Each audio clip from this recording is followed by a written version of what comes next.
I wear a few hats. And so I am at Penn State, and in my capacity as an employee at Penn State, I am the Brown McCourtney Career Development Professor and a faculty member in the Department of Political Science and the Department of African American Studies. All right.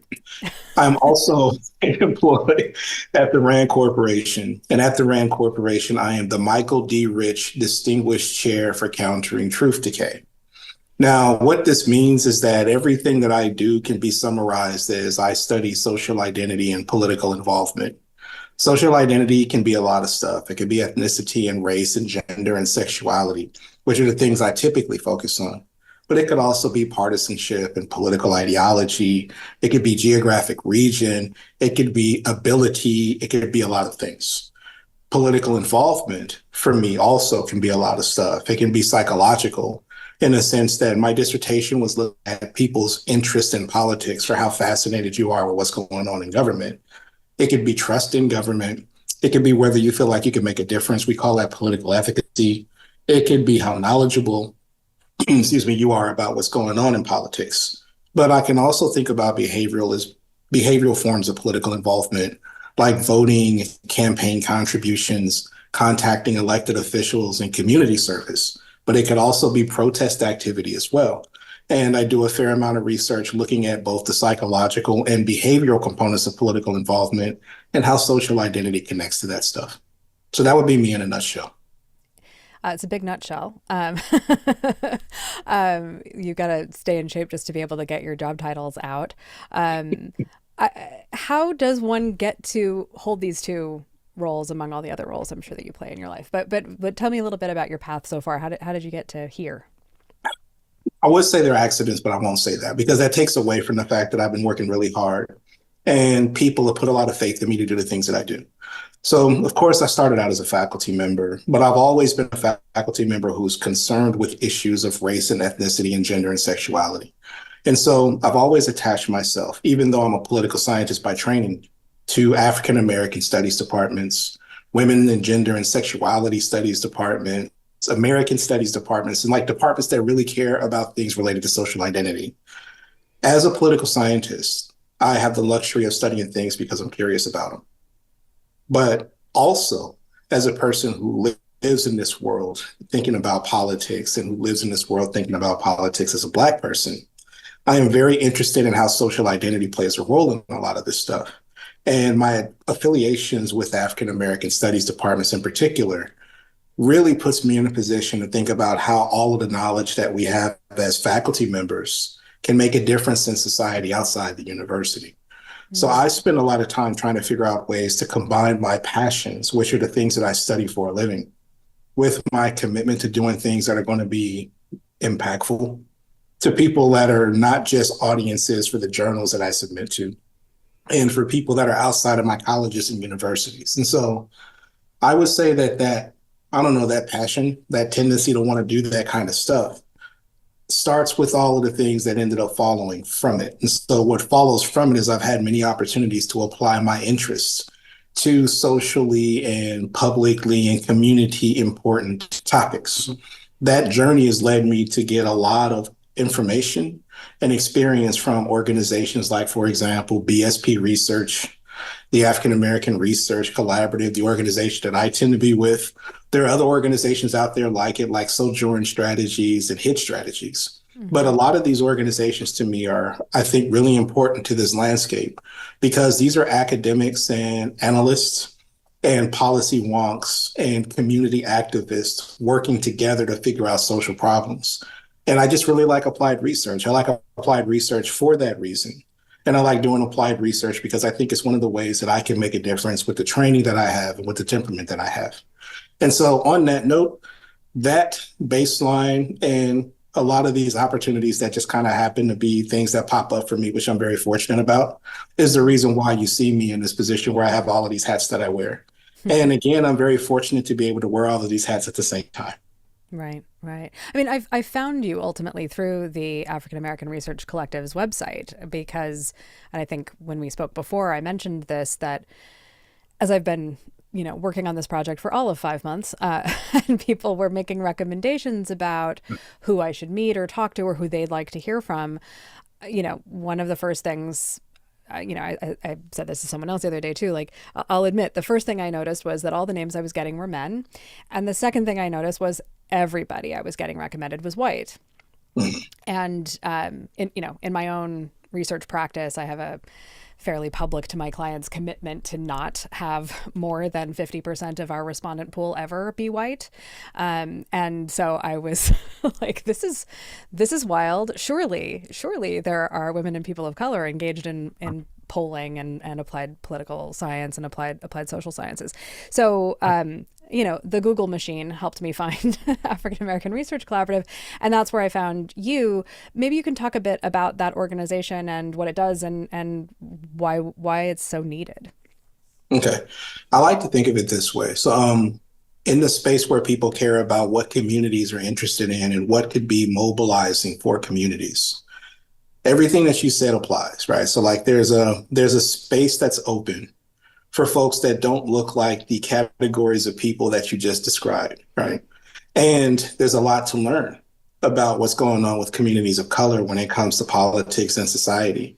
Now, I come at this from the political science angle, so I'm especially interested in things related to voting and things related to candidate support and things that look at conversations between voters and politicians and how race and ethnicity play a big role in that kind of stuff, right? Gender as well.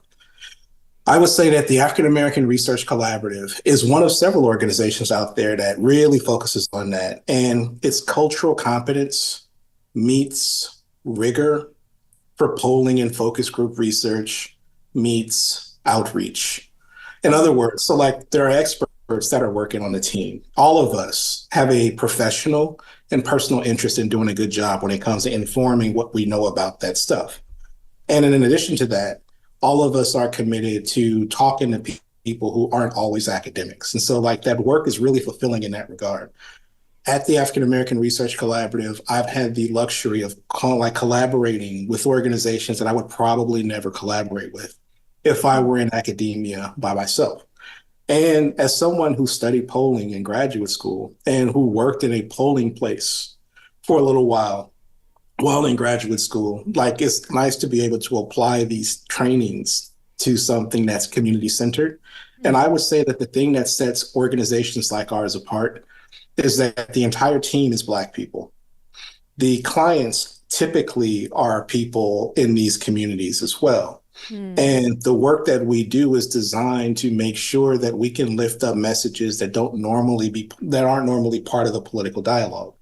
And so the African American Research Collaborative, to me, represents this evolution when it comes to community engaged polling and focus group research, because we do some qualitative research too. It's public facing, and at every step of the process is publicly engaging. And what that means is we design instruments for people and communities that want certain things to be accomplished. They want to know, for example, what would be the best messaging to get people to get vaccinated? Or they want to know, why is it that housing, even though it's a major problem in our country, isn't something that's talked about as much at the state, local level, and especially at the national level by politicians, right? We intervene in those spaces by being informed by what people are doing in those spaces. We create instruments for them to help them to learn more about what their community needs are. And then we are very helpful in terms of trying to figure out ways to communicate what those research findings are, not to an academic audience, but to an audience that may or may not have training in statistics, but that has a very vested interest in their communities getting better. And so I feel like those skill sets are really great because they mix research methods together with the study of race and ethnicity and politics, society. And they also provide an opportunity for people like me to be in touch with real folks who have real issues that they want real solutions to. Yeah, it's an interesting.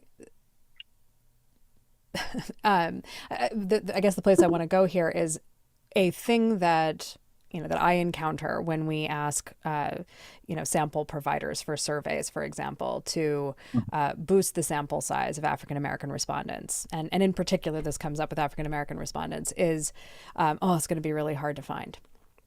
Right. And it never actually works out to be really hard to find. They make a lot of fuss about it, and then it's not a problem.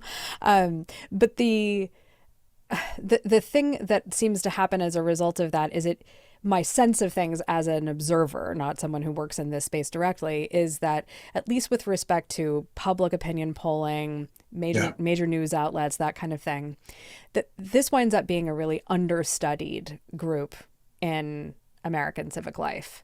Yeah. And that it's, weighted and sampled at proportion to, population and those kinds of things. But I think, as we talked about before, if you have 1,000 people in a survey, that's 120, 130 Right. people who are A black. little over 100. Yeah. Yeah. And so then you get into all kinds of other questions about, no single demographic is monolithic, and there are regional implications and class implications and all these other kinds of identities that come together. And so you've got a base size of 100, 130 at the most, and you got to split them up. And now you got base sizes that are 10 and 20 and 50 people at most. Right. And I'm just curious about, do you have a theory of why? Is it just that it's like, well, it's only 12, 13% of the population, so we don't have to work that hard for it? Is it some other kind of reason why we find such small base sizes of communities of color within national polling? So I feel like it's getting better. I will say Mm. that. So yeah, I Mm-hmm. want to pile on, and we will pile on a fair amount. But I do think, Sure, right? let's talk about what's going Yeah. right. Like, we can do that. We can start there. Because I mean, like, the sampling is evolving in real time, and so like I remember when I first started out, folks were calling people on the phone, Yeah. and like telephones were like the main mode by which we reached out to recruit people to be a part of these studies, and like we've moved Mm-hmm. to the point where we're very comfortable with online versions of these public opinion surveys. I would say that, I mean, I'm a political scientist by training. And my field, and you'll hear this from anybody you talk to that studies race and political science, the things that happen in the discipline reflect what happens in real life. And so the priority of thinking about what minorities care about and trying to understand what minority populations look like, that ebbs and flows. And there have been times when there was very little interest in that type of work. I would say that there's more interest in that type of work now than before. But if the priority for studying brown and black folks was low, then it wouldn't be a surprise that there wouldn't be a lot of statistical innovations and a bunch of innovations in sampling and polling that would be set up to get at getting access to black and brown folk. Mm-hmm. So I would say academic polling is more conscientious of that in political science for sure. Right. But in political science, what I've noticed is that these types of surveys, the ones that have hard to reach populations, it takes a while for them to get off the ground. Mm-hmm. And the people who are interested in that work have academic reasons for doing the work that they're doing. And that's lovely. I'm an academic, right? My organization and organizations like it, we have research questions for sure. And we will do intellectual work with the results that we get. But the interest in doing it doesn't stem from there primarily. We're interested in solving problems and getting current, up to the minute information about what's happening in these communities. Once that information is created, the results can be a public good. And we're also very big on that too. And so Mm. I would say there's a fair amount of territoriality in academia, and some things are paywalled or some things require a certain type of membership to get access to. Mm-hmm. We pride ourselves on creating stuff for clients. And once that stuff is created, when possible, we make it publicly available. And we'll do that in several ways. We'll disseminate it in like public facing outlets, like, we'll write op-eds, we'll do media convenings, we'll have, for example, like these sort of public facing presentations about the work. And sometimes when we have resources to do so, we'll create interactive websites that people can access from anywhere. They can point and click and they can look at what the results look like broken down by certain populations. Mm-hmm. Not the same thing as doing in-depth statistical analyses, Sure. but a little bit closer than just giving people a PDF with a bunch of survey top lines and letting them, make their conclusions from that, which we also do, right? Mm-hmm. But it's the idea that even in today's modern polling world, where academic work is more conscientious of the stuff stuff that we're discussing and where people are getting better at reaching hard to reach populations, there's still the idea that the timelines for academic research are just a little different. Like, like it's very common Hmm. for people in my field to be using polling data that's a year or two old, right? Right. For us, we're trying to be in the field multiple times in the same year, Mm. thinking about what information we can learn from communities and how that evolves over time. And there is a sacrifice that comes from doing work that's trying to be timely. It means that we're often after the fact thinking about things that could have been a part of the study. But Mm. the payoff is that we can intervene in real conversations about stuff that's happening in real time about politics. And we think that's a trade-off worth making. It's a really interesting sort of setup there of what the, kind of what a framework for thinking about different types of political polling is. There's these kind of, I mean, obviously, when you think about, I don't know, the New York Times Siena poll, the Right. field dates are usually 3 to 5 days. Those are the shoulders of when the poll is in the field. They're doing them every other month or so. And they have their reasons for why they're doing their work. It's a different model than what academics or public facing organizations are doing that are not trying to I mean, candidly, get people to read their journalism, right? So it's a slightly different set of incentives there. But then you're absolutely right. There is the kind of slower burn stuff or the things that you're not going to refresh as frequently. And the Yeah. difference there being like, how do you want to use this research? And then this is something that I think about quite a bit because in this, election year, there's a lot of conversation about are the polls broken or not? And all of the conversations I have with folks who are experts on this is typically starts with a question of like, well, which kind of polls are we talking about? Mhm.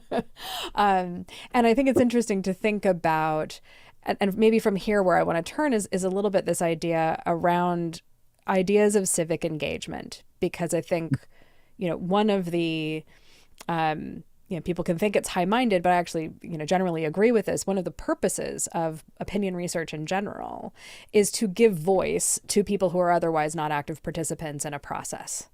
Yeah. And so this is an important role for any kind of opinion research. I mean, in my side, like it's often the only time my clients hear from their customers is when we go talk to them on their behalf.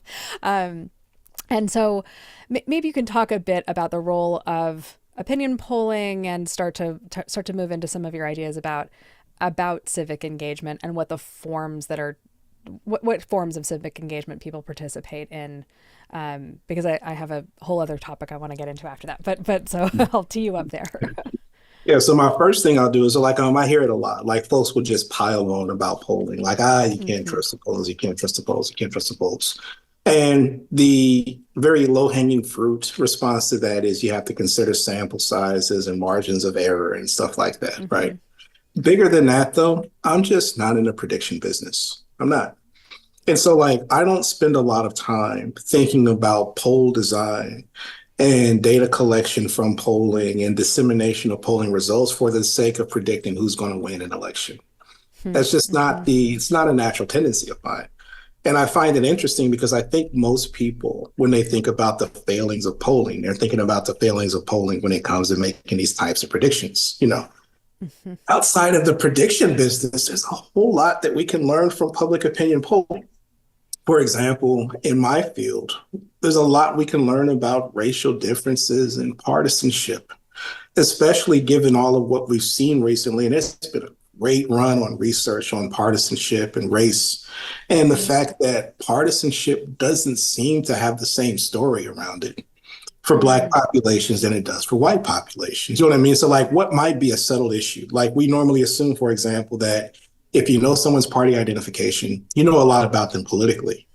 It seems like we don't know as much as we thought about partisanship once you factor in Black and brown folks into the equation, Hmm. especially because political ideology doesn't connect to partisanship for Black people the way that it does for white people. What I mean by Hmm. that is for white folks, knowing someone's partisanship gives you a pretty good guess on what their political ideology is going to be. If they lean to the right in terms of their partisanship, you can predict that they lean to the right in terms of their ideology, right? And vice versa. Hmm. That's hard to do with Black populations. If you know, for example, that somebody's a Democrat, you can't predict as well what their political ideology is going to be. Why? Because there are conservative Democrats and there are liberal Democrats, and there's this huge diversity of perspectives among Black populations, all crammed within the same political party for a number of reasons. Some people will say that's a pull reason where the political motivations and recruiting among the Democrats has made it to where Black people feel more welcome there than they do in the Republican Party. Some people will say it's a push factor where the unwelcomingness of the Republican Party produces a context by which many Black people find themselves in the Democratic Party in the Hmm. contemporary context, right? Whatever the case, I don't think we would understand partisanship as well if we didn't think about race. I'll Mm. actually go a step further and say more boldly, I don't think we understand American politics very well unless we pay attention to what's going on with race. And the kind of work that we do at the African American Research Collaborative and my colleagues in organizations that focus on community specific types of polling is going to help us to fill in those gaps in understanding. Yeah. An early, well, it turned out after I after I started Googling around and found you that I had been given a paper that you had worked on previously about the ideas of allegiance and belonging, and how they Uh-huh. influence civic participation. And it had come up in a different context where, candidly, after the 2016 election, one of my students, when I was teaching at Parsons, and I started working on a project together that was about, what are the building blocks of civic involvement, and not, getting beyond engagement, probably because I work in a field where everyone talks about engagement and no one knows what it means. Mm-hmm. And so, like, broadening it out a little bit and trying to take a look at, what is it, how has it been defined up to this point. And so your work on allegiance and belonging was something that someone had shared with me, gosh, I don't know, what are we now, it's 8 years ago. It's been a while. 7 years It's ago, been a something like while. that. And so Mhm. maybe you can talk a bit about what you found about those ideas, because I think they have racial valence, like the way that allegiance and belonging shows up for communities of color is different than the way it shows up for white folks. So when we first started the project, we the idea that and so like there's a space I think either in this article or in something else that I wrote about where one of the analogies is that like when you think about being an American, like like what comes to mind, right? I've said this 1,000 times, so it's not like it's new. I like it, so I want to say it again here, right? Okay. So there's a way of thinking about Americanness where it's marching band music. Mm-hmm. Like it's John Philip Sousa number, and like there are drums and there are brass instruments, and there's all of this really triumphant stuff, right? For some Mm-hmm. people, that's how you think of America. For Black folks in particular, though, I think that if you ask people what America sounds like, if you want to think of it that way, it's a jazz number with blue notes. In the Mm-hmm. sense that some of the stuff isn't necessarily pleasant to hear because it doesn't seem to fit. But you have to have all of that in order to have the quality of the music that you get when you're listening to jazz, right? So in a world where we're thinking about blue notes instead of John Philip Sousa numbers, that world suggests that being an American has a bunch of stuff to it. Like there's the idea that you have to feel like there's a part of you that belongs to the country. And that sense of belonging might not be universal across all Americans, right? In other words, some Americans might feel like they belong more than other Americans. They either feel that because of like internal things or because something about their experiences in the country has led them to believe that they either belong more or belong less. And those feelings, as complex as they are, they sit side by side with that allegiance stuff we call it, right? The what I call love for the country and Mm-hmm. this idea that feeling that love is really important to what American identity is. But we Mm-hmm. also believe that what's also important to American identity is the extent to which you feel like you belong to the country. And we feel like the combination of that identity, that love and belongingness, that combination is really important to producing civic action. So Mm-hmm. much so that depending on how high or low your sense of belonging is, when considered with your sense of allegiance, it might inspire a person to be more inclined to do what I'm going to call mainstream political activities versus non-mainstream political activities.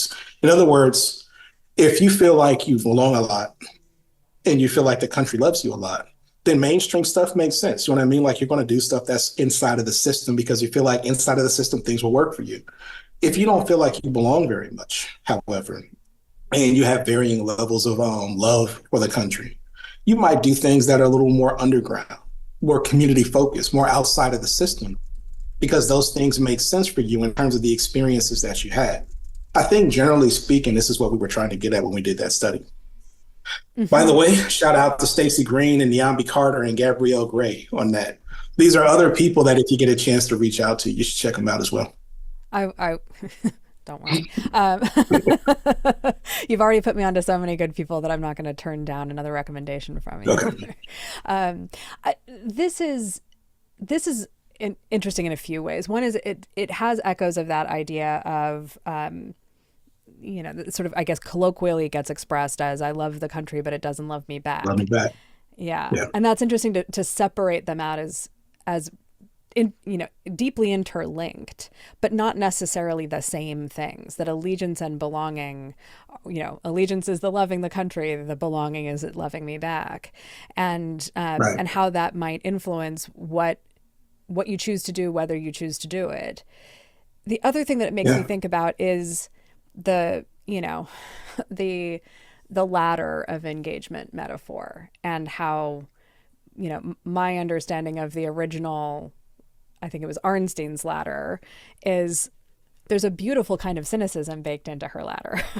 That's like understanding that there's kind of a threshold that elites would rather you don't cross, and like a kind of symbolic Mm. participation, like very consentful participation that they're comfortable with.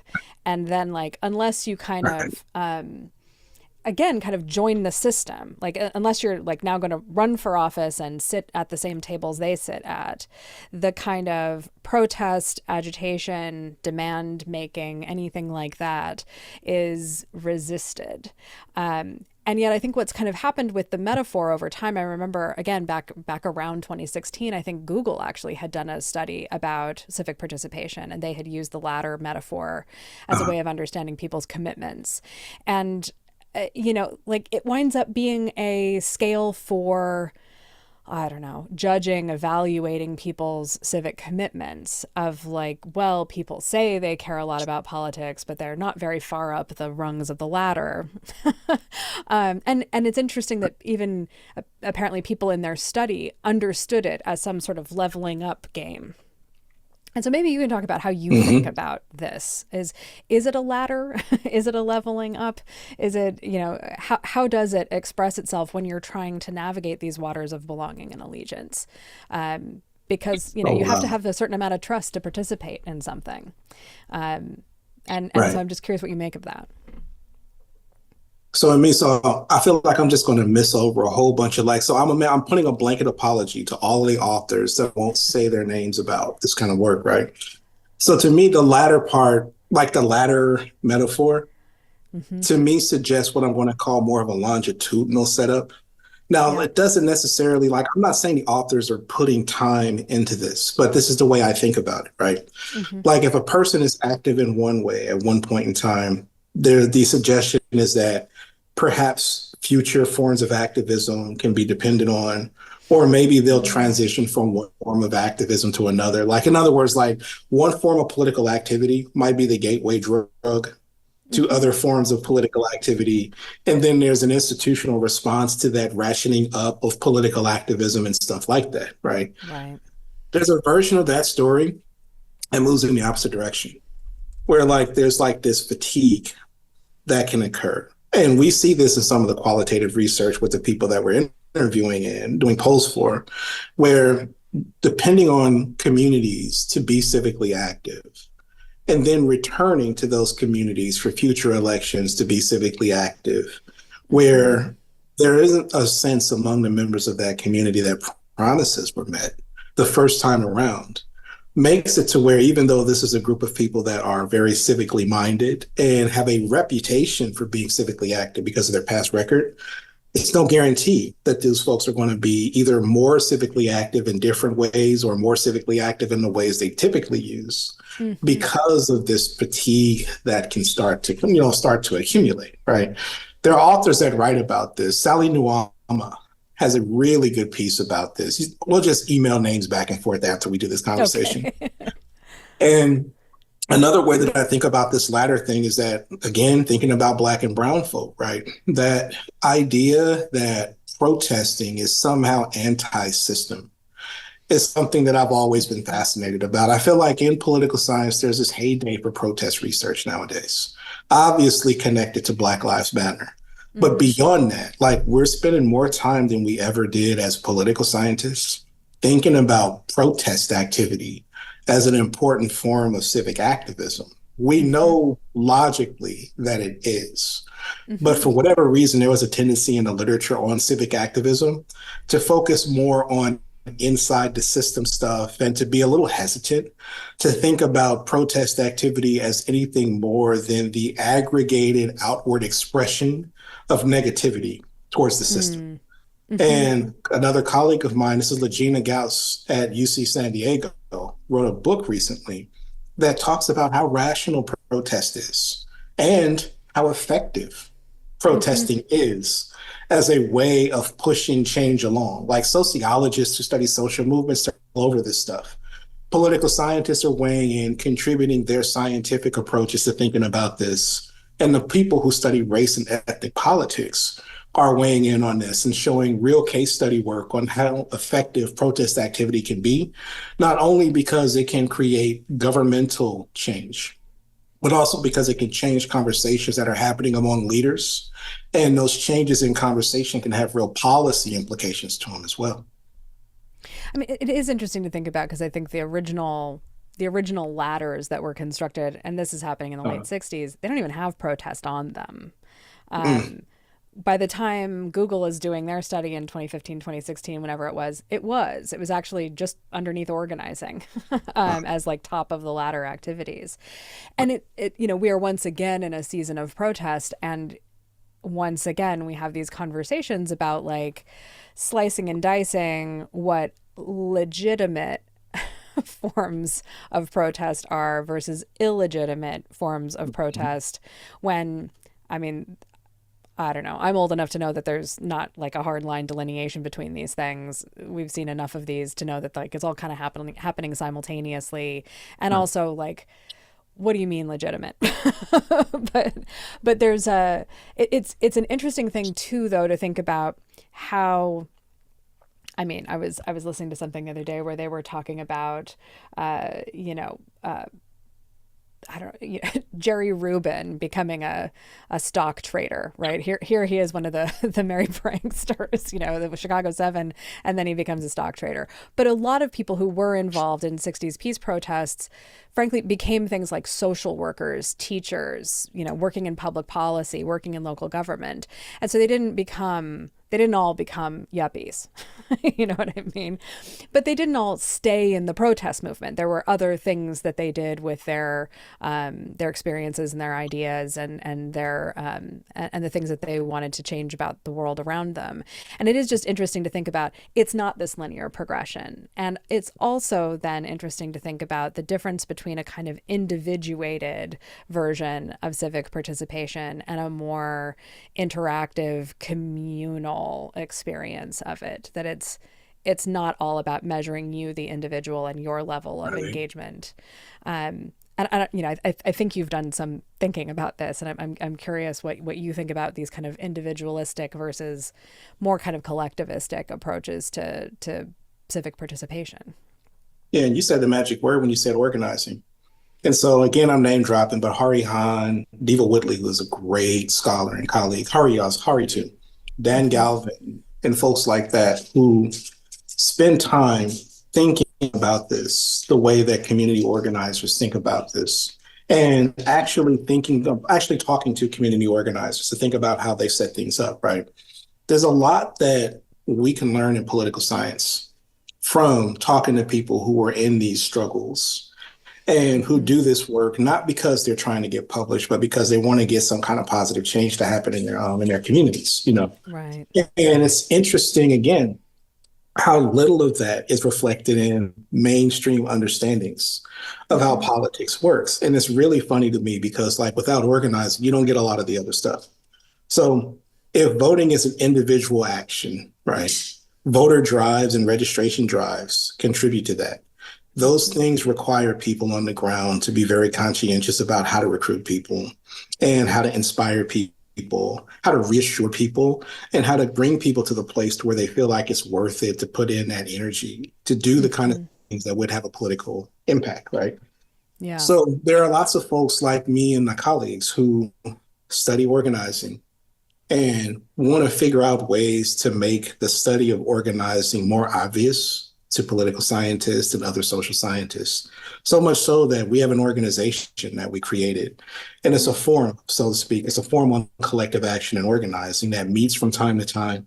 We lift up each other's research. We have like these brainstorming sessions, and we basically aspire together to think Hmm. about ways that we can bring a true sensitivity to organizing to the study of politics. I Mm. got there because of my public facing work.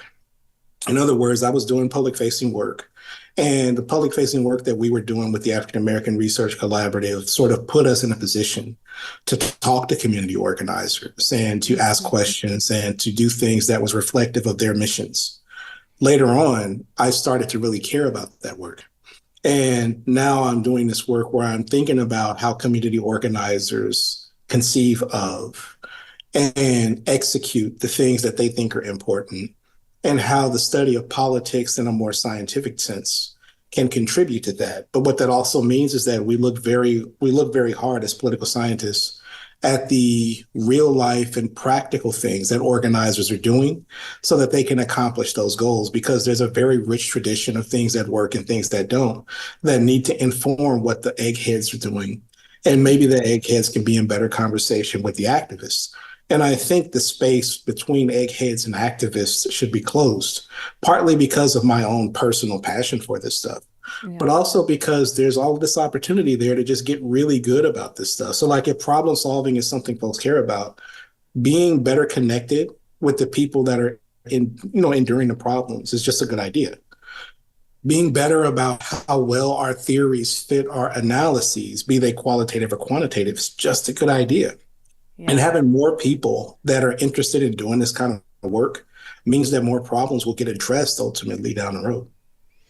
So this is also interesting to me in light of um, some of the surveys that have been done by news organizations about the Mhm. protests on campuses, and that the focus of those is often very much, how the percentage of people who agree with the aims of the protesters to the extent that they know what they are, and Right. the people who disagree, or who are neutral Right. about it, who think that the protests should be allowed to continue, who don't, who are in favor of calling the cops or not.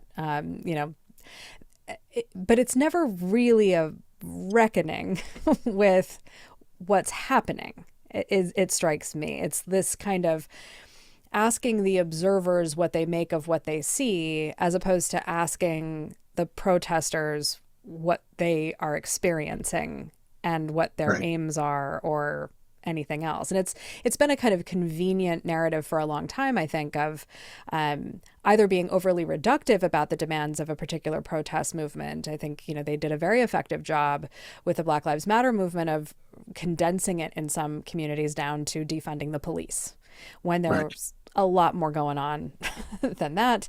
And that phrase didn't necessarily mean what people thought it meant. But the other side of it that I think about with Occupy was a kind of steady narrative, was that there was no leadership and no clear set of demands. Mhm. And we've seen that repeated again with these campus protests of, there's no clear set of demands. What do they even want? And so then it becomes very easy to just sort of dismiss them. Um, over kind of silly things, but yeah. The number of people who have mentioned to me students ordering Grubhub to the Columbia campus, but not anything substantive that the protesters are asking for, is a little bit shocking to me, I think. But in any event, that is an interesting place to start to do more study of, is the actual movement itself, the actual organizing, the actual aims of the protest, and the reasons people would engage in it, as opposed to just like, all right, folks at home, what do you think? Up or down? Right. And I would go a step further. So in addition to the fact that we need to be talking more to the people on the ground, I actually think there's a place for looking at reactions to protests. But if Mm-hmm. you're going to do it, don't do it superficially. Like, go all the way in and understand, for example, why is it that there are moves now to make protesting illegal in Yes. the context where the protests happen to involve certain groups of people. And in other contexts, for example, other groups of people are not viewed in a context where there's a conversation about the legality of protests happening. So I feel like there's Mm-hmm. space to talk about what's going on the ground and to like actually learn from people on the ground about what's going on with the protest activity. But the what I'm going to call elite response to protest and how social identity plays a huge role in what responses are deemed legitimate and what isn't, I actually think is a worthy line of research if people want to be honest about that line of research and Mm-hmm. unafraid of what they learn when they start doing that line of research. I mean, that makes me think about the whole concept of elite panic, right? That in crisis moments, people don't actually riot and loot. They generally help their neighbors out, but the elites freak out. The elites are worried. So they start, protecting the storefronts instead of helping each other out. It's this is, I think, is an interesting through line. Earlier today, I was interviewing someone else, and we were just talking about the stakes versus the odds, kind of as Jay Rosen talks about it, and getting into that exploration is really important. I know you have to run. There's a million other things I'd love to talk to you about. Maybe we can do this again, and we can We talk got to about do truth another one. decay, because I would love to Yeah. do that. Awesome. Yeah, yeah. Basically, the answer is yes. Let's do another one of these very soon, actually. Wonderful. Thank you so much, Ray. I really appreciate you taking the time. Thanks, Farrah. Have a All good right. weekend. You too. Bye bye. Bye. Crosstabs is hosted by me, Farrah Bostic, with Paul Soldera. Production by The Difference Engine and edited by me. Music from Audio Jungle by S Audio. Find us at crosstabspodcast.com, where you can subscribe to our weekly newsletter and find out immediately when new episodes drop. Tell your friends about the show, subscribe on your favorite podcast service, drop us a note if you have any questions about poll design or sampling or weighting or anything else, and we'll see you next time.